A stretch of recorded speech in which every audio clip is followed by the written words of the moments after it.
সকলোৱে শুনকচোন, ভাল খবৰ এটা আছে। অৱশেষত মোৰ PMAYGৰ ঘৰটো অনুমোদিত হ'ল। আজি মই সঁচাকৈ বহুত সুখী। এই ঘৰৰ নিৰ্মাণৰ দায়িত্ব তুমি ভুলতো আনক নিদিবা দেই। তোমাৰ সপোনৰ ঘৰখন তুমি নিজ হাতেৰে নিৰ্মাণ কৰা। কিনো কয়, মই মিস্ত্ৰীৰ কাম নাজানো নহয়। চিমেণ্ট বালিৰ ব্যৱহাৰো নাজানোৱেই। কোনো ধৰণৰ প্ৰশিক্ষণো নাই। সঁচা কথা ক'ব গ'লে এইবোৰ কামলৈ মোৰ বৰ ভয় লাগে। ইয়াত ভয় খাবলৈ কি আছে? প্ৰধানমন্ত্ৰী আৱাস যোজনাৰ অন্তৰ্গত আগ্ৰহী হিতাধিকাৰীক ৰুৰেল মিছন প্ৰশিক্ষণ আগবঢ়োৱা হয়। আমাৰ স্বপ্নদ্ৰষ্টা মুখ্যমন্ত্ৰী ডক্টৰ হিমন্ত বিশ্ব শৰ্মাৰ দক্ষ নেতৃত্বত অসমতো আৰম্ভ হ'ল লক্ষী মিস্ত্ৰী নামৰ এক বিশেষ প্ৰশিক্ষণ সূচী, যাৰ অধীনত অসমৰ গাঁৱে ভূঞে আগ্ৰহী মহিলাক ৰাজমিস্ত্ৰীৰ কামৰ লগতে বিজুলী সংযোগ, টাইলছ লগোৱা আদি কামৰ প্ৰশিক্ষণ দিয়া হ'ব। এই বিশেষ প্ৰশিক্ষণে মহিলাক এটা পৰিচয় দিব। প্ৰধানমন্ত্ৰী আৱাস যোজনাৰ অধীনত ঘৰবোৰ মহিলায়ো উন্নত মান বজাই ৰাখি নিৰ্মাণ কৰিব পাৰে। এগৰাকী প্ৰশিক্ষিত মহিলা মিস্ত্ৰীয়ে এতিয়া প্ৰতিদিনে 400 টকাৰ পৰা 600 টকা উপাৰ্জন কৰিছে। সংসাৰলৈ আৰ্থিক সহায় আগবঢ়োৱাৰ লগতে সমাজত আত্মসন্মান বৃদ্ধি পাইছে। খুব ভাল কথা দেখোন, ময়ো শিকিম দেই। এই প্ৰশিক্ষণ ময়ো ল'ম। স্বাৱলম্বী হ'বলৈ মোৰো মন। পিছে প্ৰশিক্ষণ ক'ত, কিদৰে, কেনেকৈ হ'ব কোনোবাই জানানে?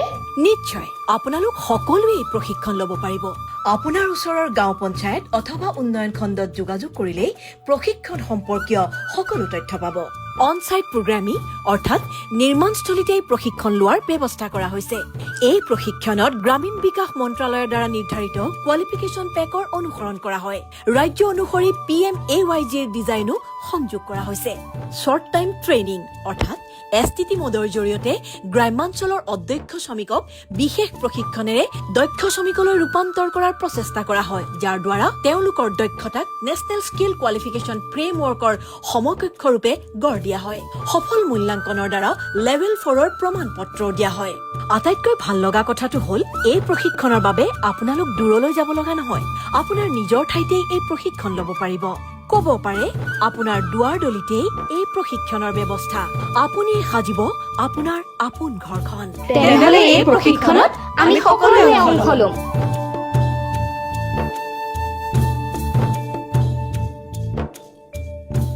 প্ৰশিক্ষণৰ পাছত মই আৰু ৰ'বই লগা নহ'ল। এতিয়া মই প্ৰতিমাহে সুন্দৰকৈ উপাৰ্জন কৰি আছো, অৰ্থাৎ মই এতিয়া স্বাৱলম্বী। অসম চৰকাৰেও দিছে এক সংগঠিত সহায় পদ্ধতি।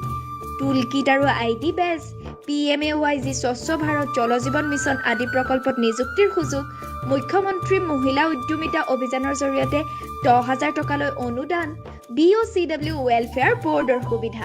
এই প্ৰশিক্ষণে মোৰ আত্মবিশ্বাস বৃদ্ধি কৰিছে, আত্মমৰ্যাদাৰে জীয়াই থাকিবলৈ নতুন পৰিচয় দিছে। নিজৰ উপাৰ্জনেৰে ঘৰখন চহকী কৰি এতিয়া মই হৈ পৰিছো ঘৰৰ প্ৰকৃত লক্ষ্মী। আমি লক্ষ্মী মিস্ত্ৰী।